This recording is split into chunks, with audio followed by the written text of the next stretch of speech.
میرے پسندیدہ خوابوں میں سے نا ایک لائبریری بھی ہے۔ میں ان خوابوں کی بات کر رہی ہوں جو ہم جاگتی آنکھوں سے دیکھتے ہیں۔ ابھی تک میں اپنی کتب مختلف کمروں میں موجود مختلف شیلفز میں بک شیلفز میں رکھی ہوئی ہیں۔ میرے پاس ابھی تک کوئی اپنی ذاتی لائبریری نہیں ہے۔ میں اپنے کرداروں کو اکثر لائبریریاں گفٹ کرتی رہتی ہوں۔ قلم کی ذرا سے جنبش سے میں ایڈمن بن محمد کو امیر بنا کے اس کو ایک فرش سے چھت تک لائبریری عنایت کر سکتی ہوں، یا ہاشم کاردار جیسے اتنا 3 نمبر انسانوں کو بھی کتابوں کا شوق عطا کر سکتی ہوں۔ لیکن اپنے لیے میں لائبریری نہیں بنا سکے۔ سوچتی رہتی ہوں لیکن عمل نہیں کرتی۔ میرے لیے ایک ذاتی لائبریری ایک سحر انگیز اور پرخصوص خیال ہے۔ ایک اونچی کھڑکیوں والا اسٹڈی روم ہو، کھڑکی کے ساتھ بینچ یا کاؤچ ہوں، ارد گرد بک شیلفز ہوں جن میں جدید اور قدیم کتابیں بھری ہوں۔ میں کھڑکی کی سیٹ پہ بیٹھی ہوں، کمبل پیروں پہ ڈالے، کافی کم گرما گرم مگ ہاتھوں میں پکڑے ایک کتاب انجوائے کر رہی ہوں۔ یہ کیسا دلفریب منظر ہوگا نا، مگر ایک ایسی لائبریری آج بھی میرے گھر میں ہے۔ کیا آپ یقین کریں گے، ہمارے گھر کی بالائی منزل پہ میرے مرحوم تایا نے ایک کمرہ صرف کتابوں کے نام مختص کیا تھا، اور وہ اپنی کتابوں کی زرخیز کلیکشن ادھر منتقل کر دی تھی۔ اور چونکہ میرے دادا جو تھے وہ برٹش آرمی میں کرنل تھے، اس لیے ان کو پڑھنے کا بہت شوق تھا۔ دادا اور تایا کے شوق کے بعد یہ شوق میرے اندر آیا۔ ایک طرح سے دادا جان اور تایا جان کی کتابیں مجھے ورثے میں ملی تھیں، اور کیا اعلیٰ کتابیں تھیں وہ، وکٹورین دور کے انگلش ناولز، اور تو اور کتنے ہی کلاسکس کے پہلے اور دوسرے ایڈیشن میں میرے پاس موجود ہیں۔ پرانے ریڈرز ڈائجسٹ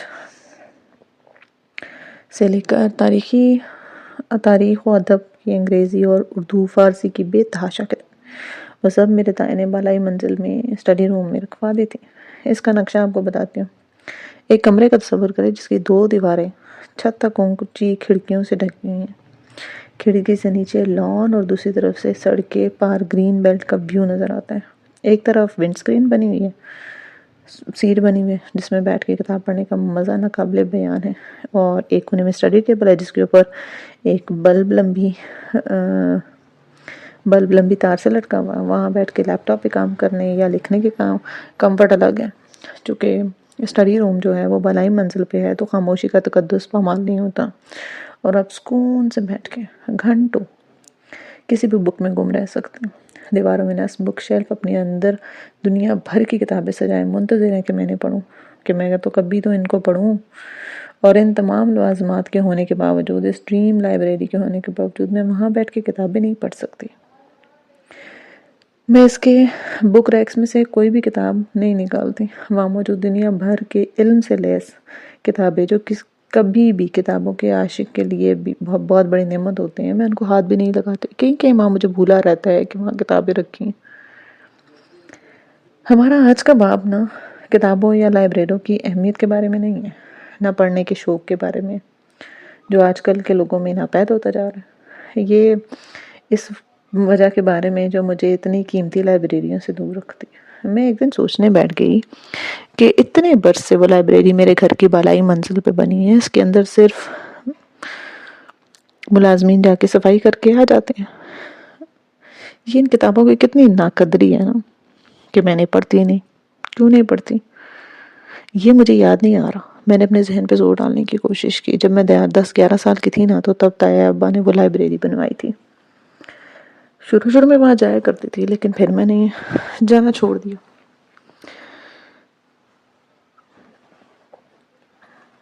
کیا وجہ تھی میں نے سوچا، لیکن مجھے یاد نہیں آیا۔ ایک دن میں نے بڑے جوش میں کافی بنائی، فریش ہو کر صبح اوپر گئی۔ لائبریری اپنی انمول کتابیں لیے اداسی سے کسی پڑھنے والے کے منتظر تھے۔ میں اندر آئی اور ایک کے بعد ایک بک شیلف دیکھنے لگی۔ واو، مجھے تو بھول ہی گیا تھا کہ یہاں فلاں کتابیں پڑھی ہیں۔ میں نے للچائے ہوئے دل کے ساتھ ایک کلاسک ناول نکالا اور ونڈو سیٹ پر بھی جا کے بیٹھ گئی۔ لیکن اس ناول کو کھولتے ہی مجھے یاد ہے کہ میں یہاں کیوں آئی تھی اور میں ان کتابوں کو کیوں نہیں چھوتی۔ وجہ کچھ اور نہیں، میری ایک نعمت ہے جو کبھی کبھی مجھے کرس بھی لگتی ہے، لیکن وقت کے ساتھ ساتھ میں نے جان لیا کہ یہ ایک نعمت ہی ہے۔ میرے بہن بھائی اس کو میری سپر پاور کہتے ہیں اور اس سے چڑھتے بھی ہیں۔ مجھے اس نعمت نے بہت فائدہ پہنچایا اور بہت دفعہ میری جسمانی اور ذہنی صحت کو بھی متاثر کیا۔ میں نے وہ کتاب وہیں بند کی اور کافی لیے تیز سے باہر آئی۔ جلدی جلدی سینیاں پھلانگی اور نیچے آ کر کھلی ہوا میں تیزی سے گہرے گہرے سانس اندر کھینچنے شروع کی اور باہر نکالنے شروع کی۔ میری حس شامہ ہے، سینس آف اسمیل، سونگھنے کی شدید تیز حس۔ سونگھنے کی تمام حصیں صحت مند انسانوں میں ہوتی ہیں، لیکن کچھ لوگ اس معاملے میں کچھ زیادہ ہی حساس ہوتے ہیں۔ میری یہ حس جانے کب اتنی ڈیولپ ہو گئی، لیکن بچپن سے ہی مجھے آندھی کے آنے سے کئی گھنٹے پہلے ہی فضا میں گرد محسوس ہونے شروع ہوتی ہے، اور میں اپنے بھائیوں کو کہتی کہ آندھی آنے والی۔ وہ مجھے سیریس نہیں لیتے تھے، وہ مجھے اب بھی سیریس نہیں لیتے۔ جب میں کبھی بیٹھے بیٹھے سنف کر کے کہتی ہوں نا کچھ جل رہا ہے، میرا چھوٹا بھائی کہتا ہے آپ مجھ سے جل رہی ہیں، لیکن عموماً کچھ جل ہی رہا ہوتا ہے۔ کھانا جلنے کی بو الگ ہوتی ہے، پلگ کے اوپر لگے پلاسٹک کے جلنے کی بو الگ ہوتی ہے، استری کے کپڑے جلانے کی بو الگ ہوتی ہے، اور کسی انسان کے جلنے کی بو تو پھیکی مسکراہٹوں سے پہچان دی جاتی ہے۔ سوئی گیس لیک ہو، کسی نے سگریٹ پیا ہو، کہیں تازہ پینٹ ہوا ہو، کچھ دن گزر چکے ہوں، میں کسی جگہ داخل ہوتے بتاتی ہوں یہاں ایسا کیا ہوا جس کی مہک ابھی تک فضا میں۔ کچھ چیزوں کی اسمیل مجھ سے برداشت نہیں ہوتی، وہ میرے ناک کے اندر گھس کے دماغ کے چولہے ہلا دیتی ہے، جیسے شو پالش کی بو۔ مجھے کبھی جوتے پالش کرنے پڑ جائیں تو میں ناک بند کر کے کرتی ہوں، یا جیسے پرانی کتابوں کے اندر مٹی موجود ہو تو اس کے ذروں کی بو میری موجودگی میں کوئی ایئر فریشنر کرے تو میری ناک کو بہت تیز سے لگتا ہے۔ بنا کسی کیمیکل کے تازہ ہوا مجھے بہترین لگتی ہے، مجھ سے مصنوعی بو برداشت نہیں ہوتی۔ کسی نے کمرے میں استری کی ہو تو اس کے کپڑوں کو گرم کرتے بننے والی اسمیل ہوا میں ٹھہر جاتی ہے۔ میں کمرے میں آؤں تو معلوم ہو جاتا ہے کہ کچھ دیر پہلے یہاں کسی نے استری کی ہے۔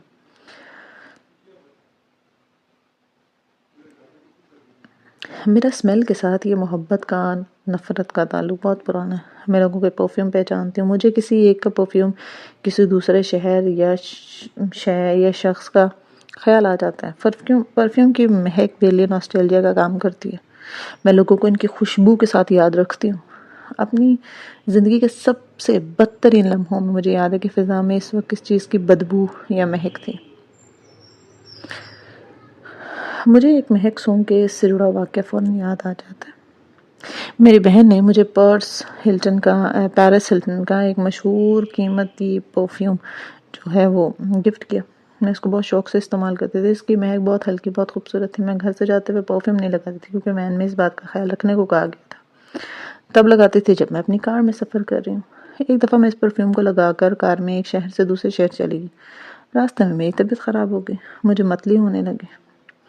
بے شک میری طبیعت ٹھیک ہو گئی اور مجھے کوئی متلی یا کہہ نہیں ہوئی، لیکن پھر بھی میں واپس آ کے دوبارہ کبھی پرفیوم کو استعمال نہیں کر سکی۔ ایک دفعہ اسے دوبارہ چھڑکا تو وہی واقعہ یاد ہے اور مجھے متلی ہونے لگی۔ مجھے ڈائیو بس کے اندر جاتی اس کی مخصوص مہک سے متلی ہونے لگتی ہے۔ مجھے ڈائیو کے لنچ باکس کے کھلتے ہی متلی ہونے لگتی ہے۔ اس طرح یہ مہک کا مسئلہ بہت ساری چیزوں میں میری طبیعت خراب کرتا ہے۔ میں کیا کروں؟ یہ میری یہ نعمت ہے یا مجھے شدید مشکل میں ڈال دیتی ہے۔ اسی طرح میں اپنے تایا کی لائبریری میں نہیں بیٹھ سکتی کیونکہ وہاں کتابوں کی بو مٹی کی بو ہوتی ہے۔ پرانی کتابوں کو کتنا بھی صاف کر لیا جائے ان کے اندر مٹی تو رہ جاتی ہے نا، اور میں اس بو کو برداشت نہیں کر سکتی، اسی لیے ان کتابوں سے محروم ہوں۔ مجھے خوشبوئیں بھی پسند ہیں، میں خوشبوؤں کے سورس کو تصور کر لیتی ہوں۔ بعض خوشبوؤں کی شکل گلاب کی صورت میں ہوتی ہے، بعض لگتا ہے کسی نیلے پانی سے نکلی ہیں، بعض خوشبوئیں تو صرف سونگھنے پہ سیاحت لگتی ہیں، ایسے ہی بعض جگہوں کی اپنی خوشبو ہوتی ہے۔ میرے ماموں کا لاہور میں ایک پرانا گھر تھا، اس کی خوشبو کا رنگ گہرا نیلا تھا۔ اسلام آباد جیسے شہر کی ایک مخصوص خوشبو ہوتی ہے نا جس کا رنگ سبزی مائل نیلا ہے۔ میں اپنے میٹ اینڈ گریٹ ایونٹس کے لیے جس ہوٹل میں جایا کرتی تھی اس کی خوشبو کا رنگ گلابی تھا، شوخ گلابی۔ لیکن میں آپ کو اپنی حس شامہ کا قصہ کیوں سنا رہی ہوں؟ کیونکہ میری اس حس نے جہاں مجھے چند قیمتی کتابوں سے محروم کیا تھا نا، وہاں اس نے مجھے ایک چیز سکھائی تھی، اور وہی چیز میں آج آپ کو سکھاتی ہوں۔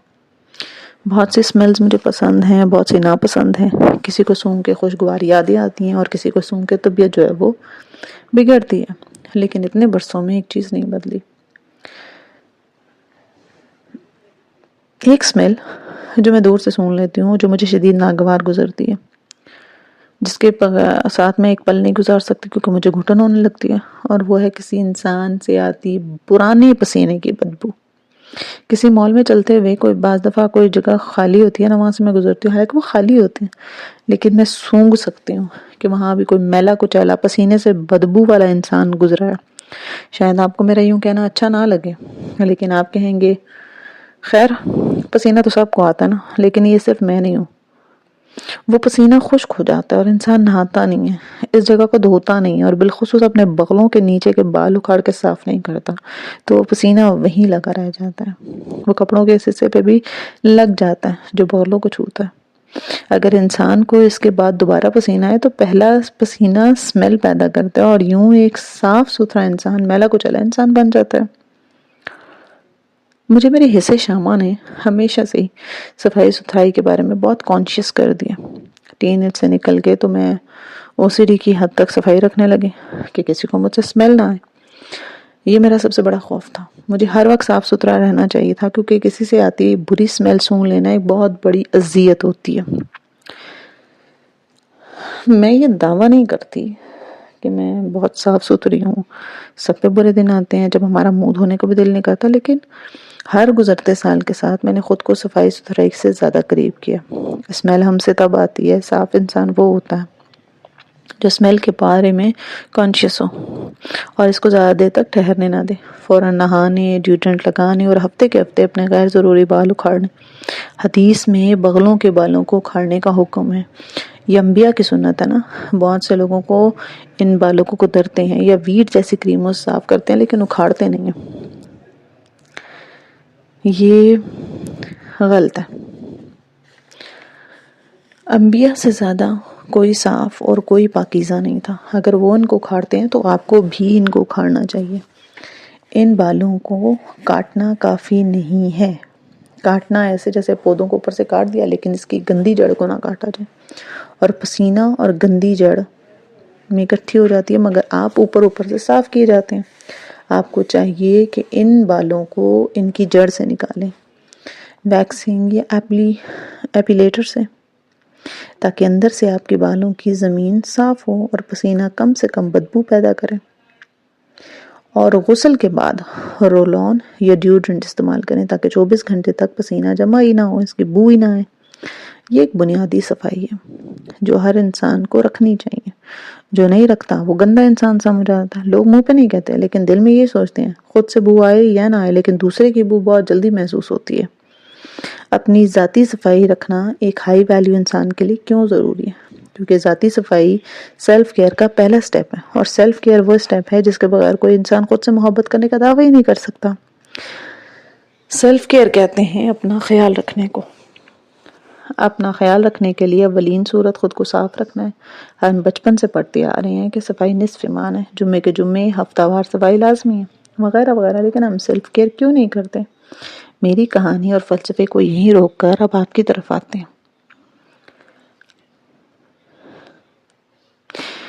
بلکہ اپنے اصل کی طرف جاتے ہیں۔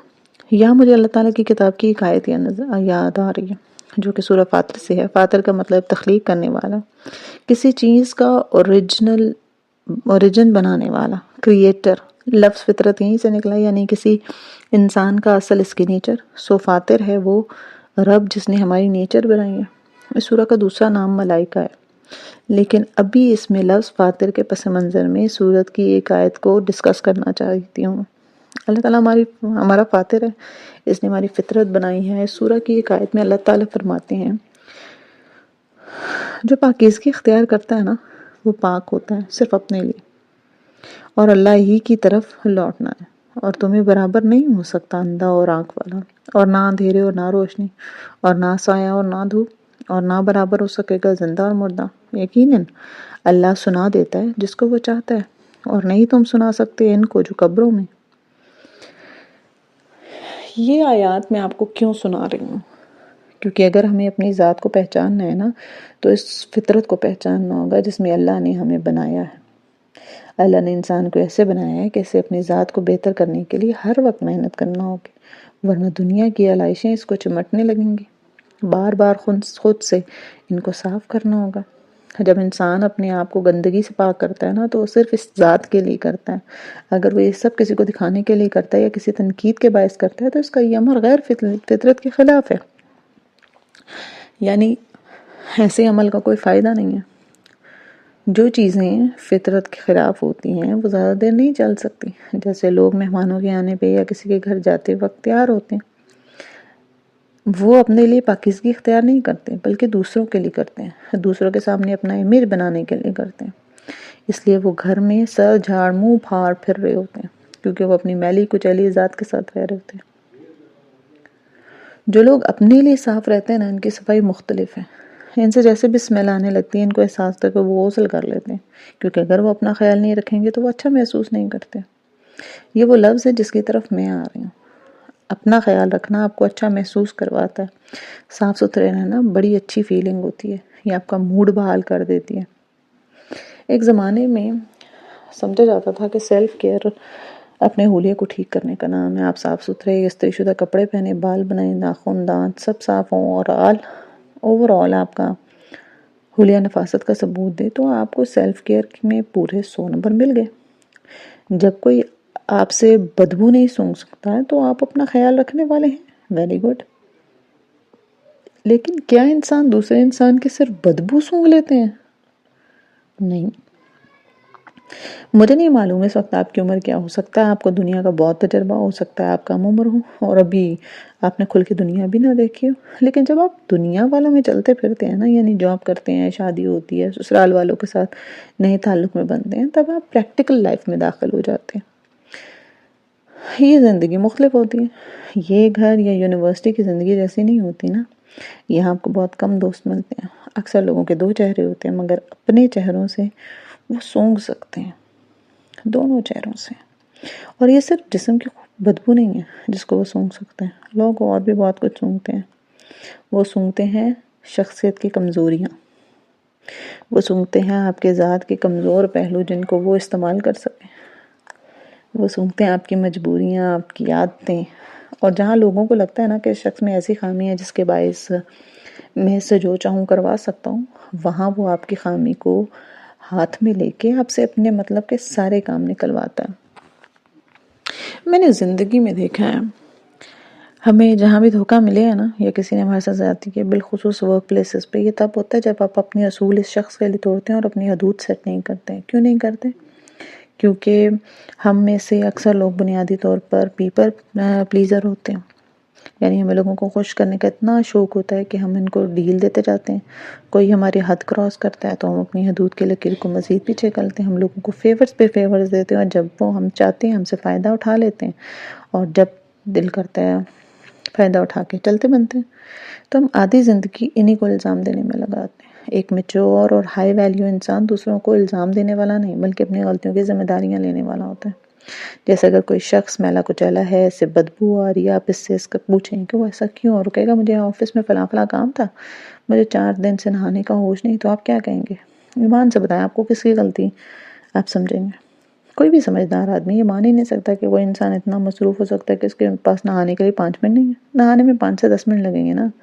اگر کوئی 4 دن سے نہیں نہایا تو بھئی وہ مصروف نہیں ہے، وہ بنیادی طور پر ایک میلا کچیلا انسان ہے، اس کو سیلف کیئر کا سینس ہی نہیں ہے۔ آپ ایسے شخص سے کہتے بھی نہیں نا کہ بھئی تم نے اتنا کام لینے سے انکار کر دیتے یا اپنے لیے خود وقت نکال دیتے اور کام نہ کرتے، اپنی ذات کو ترجیح دیتے تو کوئی مسئلہ نہ ہوتا۔ لیکن جب ہمارے دوست ہمارے پاس کاؤنسلنگ کے لیے آتے ہیں نا کہ فلاں نے مجھے دھوکہ دیا، میرا دل توڑ دیا، تو ہم بیٹھ کے اس شخص کو برا بھلا کہتے ہیں جس نے ہمارے دوست کے ساتھ برا کیا ہوتا ہے۔ اپنے دوستوں کو حقیقت دکھانے کی عادت ڈالیں۔ سوری بھئی، غلطی آپ کی ہے، کس نے کہا تھا اس شخص کو اتنا فرینک کرو؟ کیوں آپ نے اپنی ذات کو ترجیح نہیں دی؟ کیوں اپنی حدود نہیں رکھی؟ ایسا کرو گے تو ایسا تو ہوگا۔ آئندہ سے اپنی حدود سیٹ کرو، اگلی دفعہ اس غلطی سے بچنے کے لیے جو کرنا چاہیے وہ کرو۔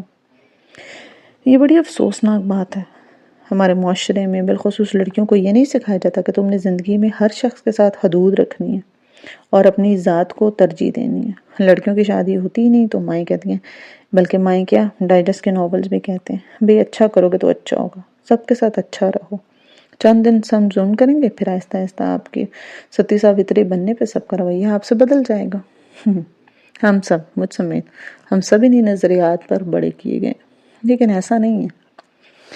جب پہلی دفعہ کسی نے آپ پہ ہاتھ اٹھایا تھا نا، کسی نے ظلم کیا تھا، اونچی آواز میں بات کی تھی، آپ اس کو نہیں ٹوکتے نا، تو آپ اپنی حدود سیٹ نہیں کرتے، تو وہ دوبارہ مجھ سے ایسے بات نہیں کریں گے، تو لوگ کبھی آپ کے ساتھ رویہ نہیں بدلیں گے۔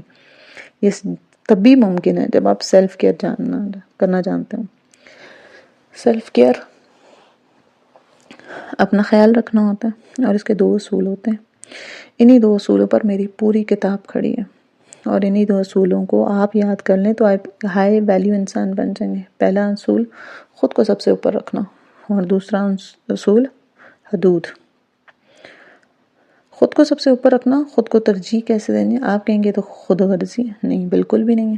کوئی اچھی چیز دیکھنا اور اس پہ حق نہ ہوتے ہوئے بھی اس کو جھپٹ لینا، خود غرضی کسی اور کا حق مانتے ہوئے سب کچھ خود لے لینے کا نام ہے۔ خود کو ترجیح دینا یہ نہیں ہے۔ خود کو ترجیح دینے کا مطلب ہے کہ اپنی ذات کے لیے درست فیصلے لینا، اپنے حق کے لیے لڑنا، اپنا خیال رکھنا، آپ کا کسی دوسرے کا خیال نہیں رکھنا۔ اپنی ذات کو نقصان دہ چیزوں سے روکنا، کیونکہ آپ کی ذات آپ کا حق ہے۔ آپ نے خود کو تندرست رکھنا ہے، اپنے سارے کام چھوڑ کر نہانے کے لیے اٹھنا ہے، اپنی ذات کے لیے ایک فیصلہ لینا ہے۔ جہاز میں جب کوئی مسئلہ ہو اور آکسیجن کم ہو جائے تو اوپر سے آکسیجن ماسک دیتے ہیں نا، مسافروں کو کہا جاتا ہے کہ پہلے آپ نے خود ماسک پہننا ہے، پھر اپنے بچوں کو پہنانا ہے۔ اگر آپ خود ماسک پہنے بغیر اپنے بچوں کو ماسک پہنانے لگ جائیں گے تو آپ کے مرنے کا خطرہ ہے۔ اگر آپ کو کچھ ہو گیا تو آپ کا بچہ بھی محفوظ نہیں ہے۔ خود ماسک پہنیں گے تو بچوں کو ماسک پہنا سکیں گے۔ اپنا خیال اس لیے رکھا جاتا ہے کیونکہ اس کے بغیر کسی دوسرے کا خیال رکھنا ممکن نہیں ہے۔ کسی کی خدمت میں خود کو گھساٹ دینا غلط ہے، یہ قربانی نہیں ہے، یہ اپنی ذات سے غفلت ہے۔ عبادت بھی ایسی کرنا کہ اپنی ذات بھلا دینا، خود کو بیمار کر لینا، یہ رویہ بھی دین نے منع کیا۔ انسان تھک جاتا ہے، اللہ نہیں تھکتا۔ ہمیں کیوں ہر روز نفلی روزے رکھنے سے منع کیا، سوائے رمضان اور چند دیگر ایام کے؟ ایک دن چھوڑ کر روزہ رکھنا بہتر ہے۔ کیوں؟ کیونکہ آپ کو اپنی صحت پہلے مقدم رکھنی ہے۔ یہ سیلف کیئر ہمارا دین نے سکھائی ہے۔ ہمیں کیا کیا کہا گیا کہ جب دعا کے لیے ہاتھ اٹھاؤ تو پہلے اپنے لیے مانگو، پھر دوسروں کے لیے مانگو۔ آپ نے زندگی میں اس اصول کو یاد رکھنا ہے۔ کسی بھی سچویشن میں پہلے اپنی آسانی دیکھیں، پھر کسی دوسرے کا فائدہ۔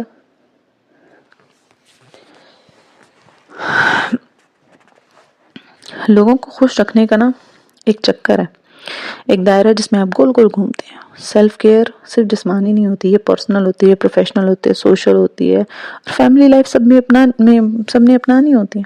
اگر آپ لوگوں کو خوش کرنے میں لگے ہیں تو آپ کا رویہ کچھ اس طرح سے ہوگا۔ آپ کو یہ خوف رہتا ہے کہ کوئی آپ سے ناراض نہ ہو جائے، کوئی کام کہتا اور آپ کا دل نہیں بچا رہا ہوتا، لیکن اس کو خفا کرنے کے ڈر سے آپ وہاں جھٹ سے اڑ جاتے ہیں۔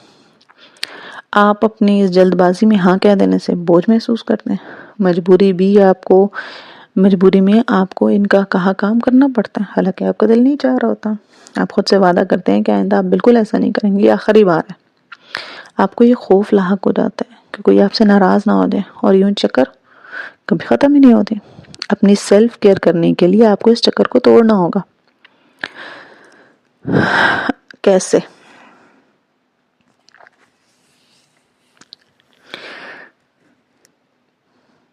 میں ایسی سچویشن میں کیا کرتی، میں اصل میں خود ایک بہت بڑی پیپل پلیجر رہ چکی ہوں۔ ماشاءاللہ سے مجھے اور نہ کہنا آتا ہے، ایک زمانے میں تو بالکل بھی نہیں آتا تھا، میں خود پہ بوجھ ڈال کے ہر کسی کا کام کرتی تھی۔ اب بھی مجھے نہ کہنا بہت مشکل لگتا ہے، دل دھڑکتا ہے، ہائی اس کو برا لگ جائے گا۔ لیکن نہ کہہ کے جو سکون آپ کو ملتا ہے نا، وہ آپ کی ذات کے لیے بہت ضروری ہے۔ خود کو ترجیح دینے کے لیے نہ کہنا بہت ضروری ہے، بنا سوچے سمجھے ہر ایک کی بات ماننا نقصان دہ عمل ہے۔ اس لیے نہ کہنا سیکھیں، پیار سے کہیں، شائستگی سے کہیں، لیکن ہر جگہ اس چیز کو انکار کریں جو آپ کی ذات کے لیے اچھی نہیں ہے۔ ابھی کل ہی کی بات ہے کہ میں اور میری کزن آپس میں ایک موضوع پر گزشتہ 3-4 روز سے بات کی جا رہی تھی جو ٹاکسک تھا، اس کو کوئی فائدہ نہیں تھا، اور وہ موضوع بار بار میرا موڈ خراب کر رہا تھا۔ کل رات مجھے احساس ہوا گو کہ اس ٹاپک پہ بات کرنے میں مزہ نہیں آ رہا، پھر بھی ہم اس بات میں اتنا انٹرسٹ لے رہے ہیں کہ اب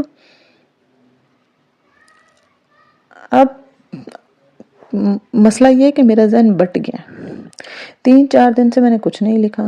یہ گفتگو میرے جو لکھنے کی عادت ہے اس کو فائدہ نہیں دے رہی. انگریزی میں کہتے ہیں یہ چیز مجھے سرو نہیں کر رہی, مجھے اس کا نقصان ہو رہا ہے. سو یو نو واٹ, ہم نے اس موضوع سے بریک لینا.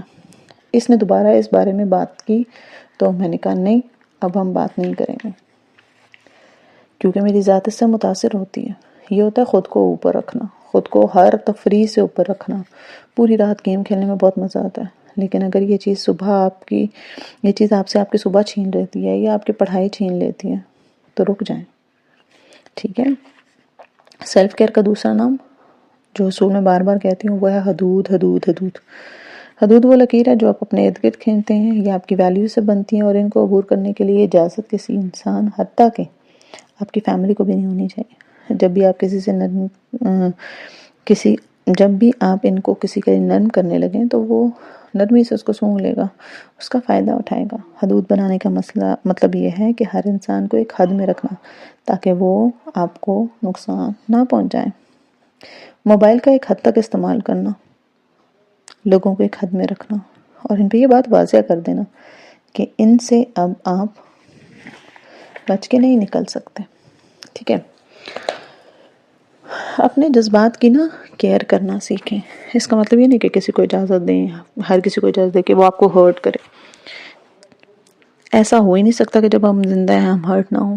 جذبات کا خیال رکھا جائے. دن کے آخر میں خود سے پوچھیں میں نے آج کیسا محسوس کیا ہے, کیا چیز مجھے بوجھل کری, آج میری کون سی غلطی تھی جس نے مجھے پچھتاوے میں ڈالا ہوا ہے, آج میں نے کیا غلط کیا اور اس کی وجہ کیا تھی. جیسے میرا مسئلہ میرا غصہ ہے, میں ایک دم سے پھٹ پڑتی ہوں. میں نے جب سے اس پہ کام کرنا شروع کیا تو میں نے سوچا کہ مجھے کیا چیز ٹریگر کرتی ہے, یعنی کہ اکساتی کیا, اور میں پھٹ پڑتی ہوں. میں نے ریئلائز کیا کہ جب میری توقعات پوری نہیں ہوتی تو مجھے غصہ آتا ہے. اس کا حل یہ کہ میں توقعات کو کم کر دوں. میں نے ایسا کیا اور اس سے مجھے بہت مدد ملی. اپنے جذبات کو پروسیس کرنا سیکھیں. فون رکھ کے تنہائی میں بیٹھ کے سوچیں کہ میں کیا محسوس کر رہی ہوں, کیوں کر رہی ہوں, اور ایسا کر رہی ہوں تو آئندہ ایسا کیا کروں کہ یہ نہ ہو. پھر اپنے جذبات کو بیان کرنا سیکھیں. جب دل بوجھل ہو تو کسی سے بات کریں, اس سے آپ کو مدد ملے گی. یا اپنے جرنل میں اپنے جذبات کو لکھا کریں. کتھارا ہر صورت میں اچھا ہے, چاہے بول کے لکھو چاہے لکھ کے. میں اپنی کتاب میں سوال اس لیے رکھے ہیں تاکہ آپ روز جرنل لکھنے کے عادت ڈالیں. خود کو دیکھنے اور خود کو نہ دیکھنے والے کبھی برابر نہیں ہوتے نا. اللہ تعالیٰ سورہ فاتر میں فرماتا ہے کہ اندھا اور دیکھنے والا برابر نہیں ہو سکتے. سیلف کیئر کرنے کے لیے دوسروں کو نہ کہنے کے ساتھ ساتھ خود کو ہاں کہنا بھی ضروری ہے نا. جب تھک جاؤ تو خود سے پوچھو کہ کیا مجھے بریک کی ضرورت ہے, کیا مجھے 5 منٹ کے لیے چائے پی لینی چاہیے, کیا مجھے اس کام کو لینے کے لیے انکار کرنا چاہیے کیونکہ میں تو بوجھل محسوس کریں. ہمارے یہاں سمجھا جاتا ہے کہ مضبوط ہونے کا مطلب ہے کہ آپ کو کسی کی ضرورت نہیں ہے. گھر والے ایک شخص پہ پورا بوجھ ڈالتے ہیں, ساری کمزوریاں اس کے کندھوں پہ ڈالتے ہیں. نہیں ہو رہا مدد مانگے. جب تھک جائیں تو اپنے قریبی لوگوں سے کہیں کہ مجھ سے نہیں ہو رہا, میرے کام بانٹو, میں ڈپریشن میں جا رہی ہوں, میرا دکھ بانٹو, مجھے کلینکل ہیلپ چاہیے, میرے سائیکالوجسٹ کے پاس جانے کا انتظام کرو, میں بچے کو ہر وقت نہیں سنبھال سکتی, مجھے مدد کی ضرورت ہے.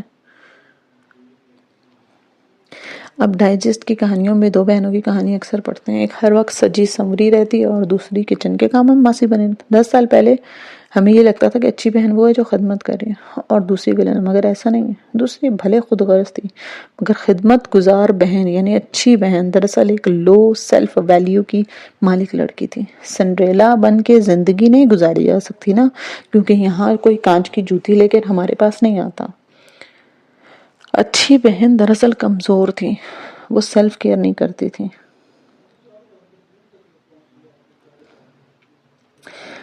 کوئی آپ کو کام کہے اور آپ کہیں سوری میں یہ نہیں کر سکتی, یہ غلط ہے. اس کے بجائے میں یہ کہہ سکتی ہوں کہ مجھے یہ اور یہ مسئلے ہیں, یہ کہنا سیکھیں. سوری میں کل آپ کے ساتھ یہ کام نہیں کروا سکوں گی کی جگہ کل میں مصروف ہوں, کل نہیں کروا سکوں گی, کہنا سیکھیں.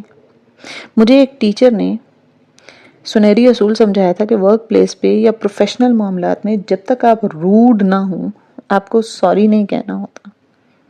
آپ کسی اپوائنٹمنٹ پہ نہیں پہنچ سکے تو وقت پہ بتا دیں اور کہہ دیں کہ میں کل خود کو اس کام سے ایکسکیوز کر رہی ہوں. ہر بات پہ سوری کہنا اچھا نہیں لگتا. سوری صرف تب کہیں جب آپ اپنے رویے کے لیے آپ کو دل سے شرمندگی ہو یا افسوس ہو یا جب آپ نے کچھ واقعی غلط کیا ہو. اس کے علاوہ اپنے جذبات کا خیال رکھنے کے لیے اپنا ایک کوپنگ میکینزم بہت ضروری ہے. کوپنگ میکینزم اس طریقے کو کہتے ہیں جس سے آپ اپنے آپ سے نپٹتے ہیں. ٹھیک ہے. ہاں اب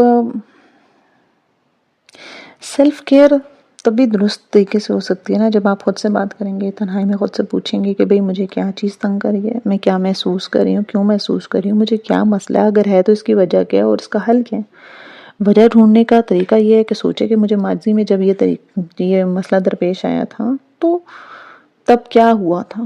پھر ایسے تمام واقعات یاد کریں وہ کیسے حل ہوئے، ان سب واقعات میں مشترک کیا ہے. یوں پھر راہ نکلے گی. یہ تو تھی سیلف کیئر. اب روحانی سیلف کیئر کی طرف آتے ہیں. اس کا طریقہ کیا ہے اور یہ کیا ہوتی ہے. ٹھیک ہے. اپنی روح کا خیال رکھنا، اپنی روح کی غذا کا خیال رکھنا. روح کے نا 2 سوراخ ہوتے ہیں جس کے اندر کچھ اس طرح کے اندر ڈالا جاتا ہے، آنکھیں اور کان. جو آپ دیکھتے ہیں، جو آپ سنتے ہیں، وہ آپ کی روح کا حصہ ہے. آپ یہ نہیں کہہ سکتے کہ میں کچھ غلط دیکھ رہا ہوں تو میں کوئی عمل نہیں کروں گا، مجھے اچھے اور برے کا فرق معلوم ہے، میری نیت درست ہے. کچھ بھی کہیں، کبھی نہ کبھی آپ اس پہ عمل کر بیٹھیں گے. اگر آپ لوگوں کمپنی ایسی ہے جو ہر وقت گوسپ کرتے ہیں تو آپ بھی کریں گے. اگر کوئی سوشل میڈیا پہ ایسے پیج لائک کرتے ہیں جو ہر وقت چٹپٹی بری نظریں یا منفی پروپیگنڈا پھیلا رہے ہیں تو وہ اندر چیزیں آپ کے اندر وہ ڈیلی جا رہی ہیں. ان کو نہ دیکھ کر بھی، آپ ان کو نہ سن کر بھی وہ چیزیں اڈاپٹ کر رہے ہیں. ٹھیک ہے.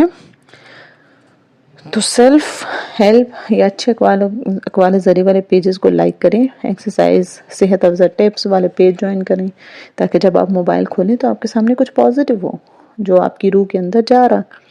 ایک اور چیز جو روح کا خیال رکھنے کے لیے ضروری ہے وہ ہے اپنے عقائد کا خیال رکھنا اور ان کے لیے آواز اٹھانا. اب یہاں پہ سو کال لبرل کہیں گے کہ بھئی ہر بات میں نہیں بولنا چاہیے، کوئی کچھ کہتا ہے تو اس کو کہنے دو. نہیں، ہرگز نہیں. آپ نے اپنی روحانی قائد پہ ہمیشہ سٹینڈ لینا ہے. اللہ کے خلاف ورزی کی بات پہ ہمیشہ آواز اٹھانی ہے. اس کا مطلب یہ نہیں کہ غیر مسلموں کے پیجز پہ جا کے ان کو گالیاں دیں. آپ کے فرینڈز یا آپ کے جو فیورٹ سیلیبریٹیز ہیں سوشل میڈیا پہ جن کو آپ پسند کرتے ہیں، اگر وہ کسی چیز کو ایسی بات کو پروموٹ کر رہے ہیں جو آپ کے عقائد کے خلاف ہے اور وہ خود بھی مسلمان ہیں تو آپ احتجاج ہمیشہ اس کے کامنٹس میں ریکارڈ کروائیں، سیاسی نظریات پہ نہیں. ایک اور چیز بھی ضروری ہے، بریک لینا. آپ کے جسم کو مسلسل کام کے دوران ریسٹ چاہیے ہوتا ہے. ہمارے یہاں آفس جاب کرنے والی لڑکیاں سارا دن بیٹھ کے ٹائپ کرتی ہیں، ان میں کمر درد، گردن کے مسائل اور زیادہ فون استعمال کرنے سے انگوٹھے کے مسائل کا بھی شروع ہو جاتے ہیں. میں یہاں وہ طبی باتیں ڈسکس نہیں کرنا چاہتی، صرف ایک بات کہنا چاہوں گی کہ ایک اصول بنائیں کہ آپ کے کمر کا درد بچا رہے. ٹھیک ہے. اور وہ ہے بیڈ کو کرسی کی طرح نہ استعمال کریں. نہیں سمجھے؟ اچھا، آپ بیڈ پہ لحاف اوڑھ کے لمبی ٹانگیں کر کے بیڈ گراؤنڈ سے بیٹھ کے ٹیک لگا کے بیٹھتے ہیں نا، اسے کہتے ہیں نیم دراز ہونا. ایسے کمر بیڈ گراؤنڈ سے لگی ہوتی ہے، ٹانگیں سیدھی ہوتی ہیں، بیٹھ کے آپ لیپ ٹاپ یا بک پڑھتے ہیں نا، اس پوزیشن میں ہم گھنٹوں فون پہ ویڈیوز دیکھتے ہیں. یہ کیا ہے؟ یہ بیڈ کو کرسی کے طور پر استعمال کرنا ہے، جو کہ بالکل نہیں کرنا. بیڈ لیٹنے کے لیے، لمبا لیٹنے کے لیے، سر اور درد دونوں، کمر دونوں کو میٹرس پہ ہونا چاہیے، اور کرسی بیٹھنے کے لیے ہوتی ہے. ابھی آپ کو احساس نہیں ہوگا لیکن آہستہ آہستہ جب آپ کے مہرے خراب ہوں گے، جوانی میں بڑھاپے والی دردیں ہوں گی نا، اور آپ چیک اپ کے لیے جائیں گے تو آپ جی بیٹھتے ہیں کہ غلط کیا تھا. اس وقت آپ کہیں گے کاش یہ بات ہمیں پہلے معلوم ہوتی. دوست بنانا سوشل سیلف کیئر کا نام ہے. دوستوں میں بھی حدود کی ضرورت ہوتی ہے. ہر دوست کو آپ زندگی کے ہر پہلو نہیں بتا سکتے نا. ایک دوست وہ ہوتا ہے جو جاب پر بنتا ہے، اس کو اپنی ذاتی زندگی میں کبھی مت گھسائیں. ایک دوست وہ ہے جو دین کا دوست ہے، اس کے ساتھ اپنے پروفیشنل خواب شیئر کرنا اور توقع کرنا کہ وہ آپ کا جوش شیئر کرے گا بے وقوفی ہے. کام کے دوستوں کے ساتھ کام ڈسکس کریں، ذاتی دوستوں کے ساتھ ذات ڈسکس کریں. غرض دوست وہ چابیاں ہوتی ہیں جو آپ کی ذات کے مختلف تالے کھولتی ہیں. کسی ایک چابی کو آپ ہر تالے میں تو نہیں گھسائیں گے نا، وہ کہیں نہ کہیں ٹوٹ کے پھنس جائے گی. ایک دوست کو اپنے پہلو سے بوجھل نہ کریں. میری ایک دوست ہے جس سے میں روز بات کرتی ہوں، ہم ساتھ کام بھی کرتے تھے اور قریباً ہر وقت ایک دوسرے سے جڑے رہتے تھے. لیکن جب ہم میں سے دونوں کو یہ معلوم نہیں تھا کہ ہمارے گھر میں کیا ہو رہا ہے، کیونکہ ہم کام کے دوست ہیں. سو دوستوں سے وہ شیئر کریں جو آپ کے دونوں کے درمیان مشترک ہے.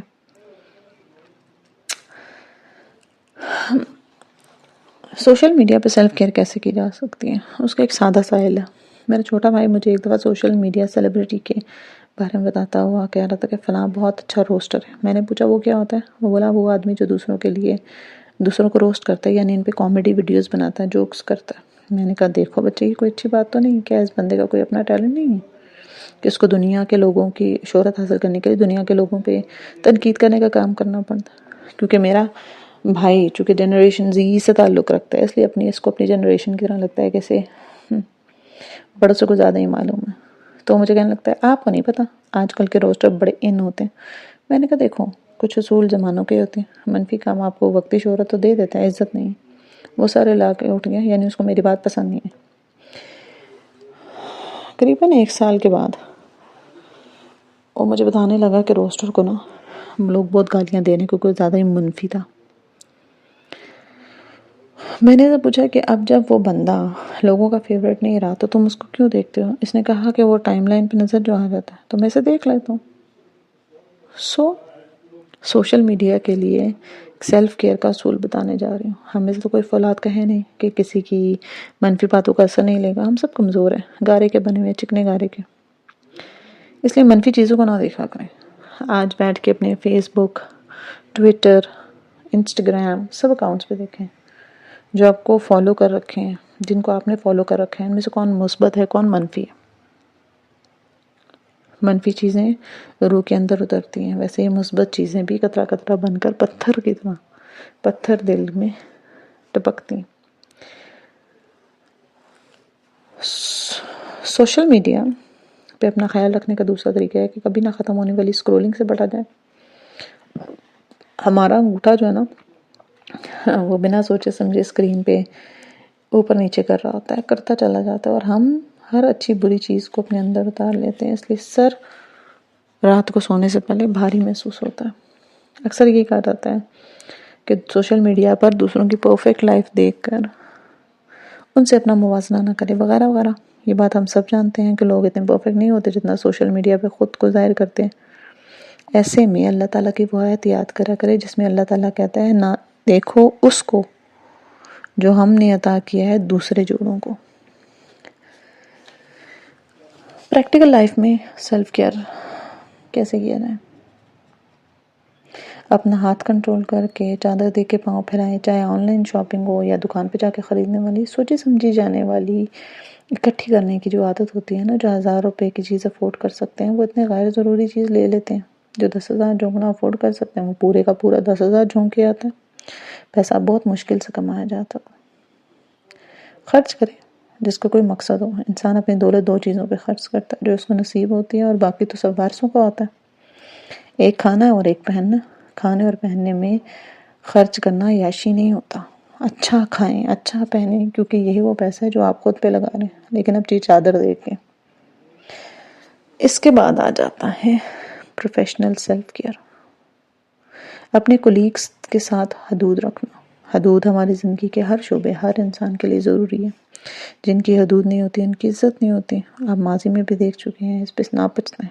آگے کا سوچیں آپ نے کیسے اپنے کلیگ کے ساتھ حدود میں رہنا ہے. کہیں میں ایک کلیگ سے دوسرے کی برائی تو نہیں کر رہی، کہیں میں ادھر کی ادھر تو نہیں لگا رہی، کہیں میں اپنے گھر کے معاملات اپنے کلیگس کو تو نہیں بتا رہی، کہیں میں نے ان لوگوں کو اتنا فرینک تو نہیں کر دیا کہ وہ میرے ساتھ ہنسی مذاق کریں.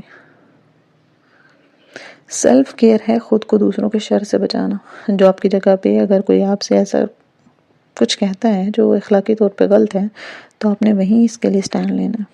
میں نے ایک دفعہ بہت سوشل میڈیا ایکٹیوسٹ سے پوچھا کہ جو آپ پہ اگر کوئی آپ کو کچھ غلط کہے تو پھر تو آپ کا خیال ہے آپ کا کیا خیال ہے کہ ہمیں اس کے ساتھ کیا کرنا چاہیے؟ اس نے کافی دیر سوچا اور پھر بولا اس مسئلے کا ایک حل ہے، وہیں اسی وقت رولا ڈال دو، شور مچاؤ، ہنگامہ کرو. ضروری نہیں ہے آپ لوگوں کو اکٹھا کر کے ہنگامہ کریں. جو تنگ کر رہا ہے اس کے سامنے ہنگامہ کریں، اس کو ٹوکیں، اس کو واضح الفاظ میں منع کریں.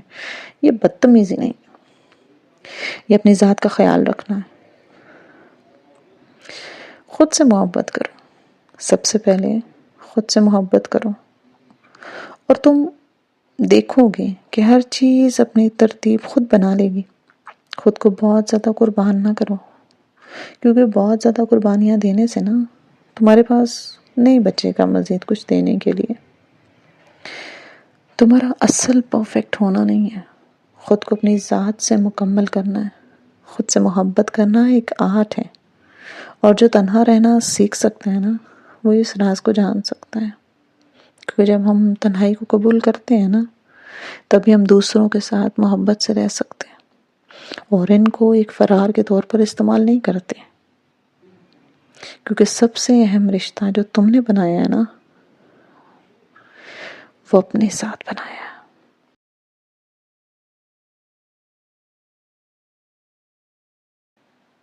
کیا آپ 8 گھنٹے کی نیند روز پوری کرتے ہیں؟ اگر نہیں تو وہ کون سی چیز ہے جو آپ کو نیند کو خراب کیے ہوئے؟ نمبر 2، اگر آپ ہر روز کا آدھا گھنٹہ کسی ایسے کام کے لیے نکالتے ہیں جو آپ کے اندر آپ خوشی دیتا ہے. نمبر 3، کیا آپ اپنے روز کے کاموں کی فہرست کو بہت بوجھل کرنے کے بجائے اس کو اہم کام سب سے پہلے کے لحاظ سے بناتے ہیں؟ نمبر 4، کیا آپ کے پاس ایک سے زائد دوست ہیں جن سے آپ وقت بات کر سکیں جب آپ شدید پریشان یا ذہنی دباؤ میں ہوں؟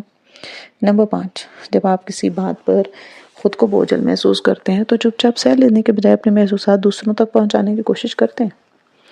نمبر 6، کیا آپ پہ کوئی آپ کی استطاعت سے بڑھ کے ذمہ داری ڈالے تو کیا آپ اس کا کام کا کچھ حصہ لینے سے یہ کہہ کے معذرت کر لیتے ہیں کہ آپ یہ نہیں کر سکیں گے؟ نمبر 7، کیا آپ ضرورت سے زیادہ سوری کہتے ہیں؟ نمبر 8،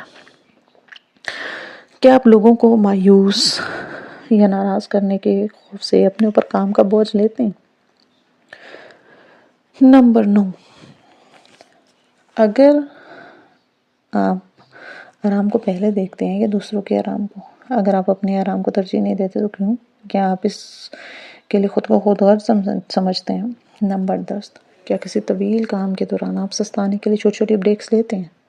اگر نہیں تو کیوں؟ نمبر 11، گزشتہ ایک ہفتے کو ذہن میں لا کے سوچیں کہ جتنے مسئلوں پہ آپ پریشان ہوئے یا سر کھپاتے رہے ہیں ان میں سے کتنے مسئلے دوسروں کے مسئلے تھے اور کتنے مسئلوں کا تعلق سیدھا سیدھا آپ کی ذات سے تھا. ملتے ہیں نیکسٹ ایپیسوڈ میں، تب تک اپنا خیال رکھیے. اللہ حافظ.